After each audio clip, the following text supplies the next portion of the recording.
Hi guys, it's Miss Trish. Obviously, I'm not sitting in the sanctuary. I'm actually at my house because we're getting ready to take a little trip. So I won't be there Sunday, today, for you guys.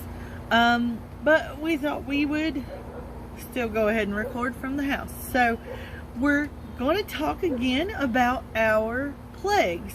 And guess what? We're up to number 8. We have 2 more after this one. But Exodus chapter 10 is where we're going to go. And we're going to use verse 1 through verse 20. And this time we're going to talk about the locusts. So here's what it says. God said to Moses, "Go to Pharaoh. I've made him stubborn, him and his servants, so that I can force him to look at these signs, and so you'll be able to tell your children and grandchildren how I toyed with the Egyptians like a cat with a mouse. You'll tell them the stories of the signs that I brought down on them, so that you all will know that I am God." Moses and Aaron went to Pharaoh and said to him, "God, the God of Hebrews, says, 'How long are you going to refuse to knuckle under? Release my people so that they can worship me. If you refuse to release my people, watch out. Tomorrow, I'm bringing locusts into your country. They'll cover every square inch of ground. No one will be able to see the ground. They'll devour everything left over from the hailstorm, even the saplings out in the fields. They'll clear cut the trees, and they'll invade your houses, filling the houses of your servants, filling every house in Egypt. Nobody will have ever seen anything like this, from the time your ancestors first set foot on the soil until today." Then he turned on his heel and left Pharaoh. Pharaoh's servants said to him, "How long are you going to let this man harass us? Let these people go and worship their God. Can't you see that Egypt is on its last leg?" So Moses and Aaron were brought back to Pharaoh. He said to them, "Go ahead then.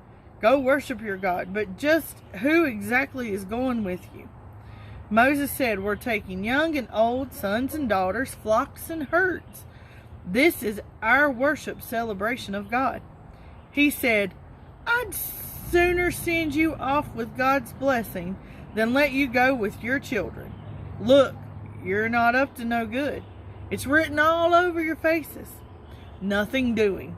Just the men are going. Go ahead and worship God. That's what you want so badly." And they were thrown out of Pharaoh's presence.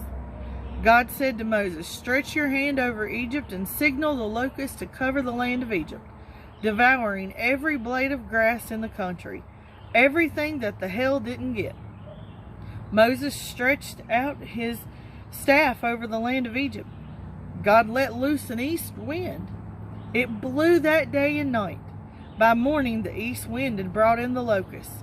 The locusts covered the country of Egypt, settling over every square inch of Egypt.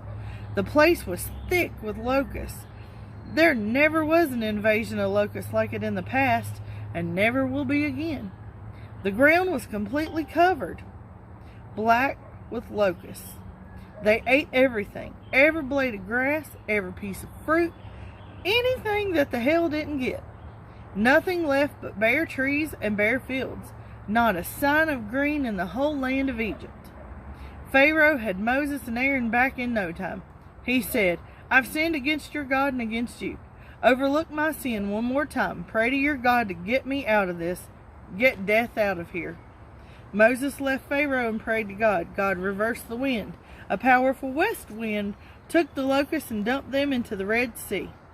There wasn't a single locust left in the whole country of Egypt. But God made Pharaoh stubborn as ever. He still didn't release the Israelites.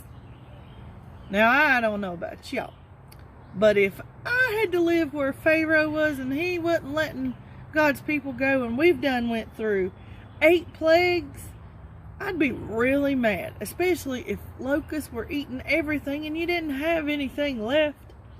Well, guess what? Pharaoh's still being stubborn. And we have 2 more plagues to go.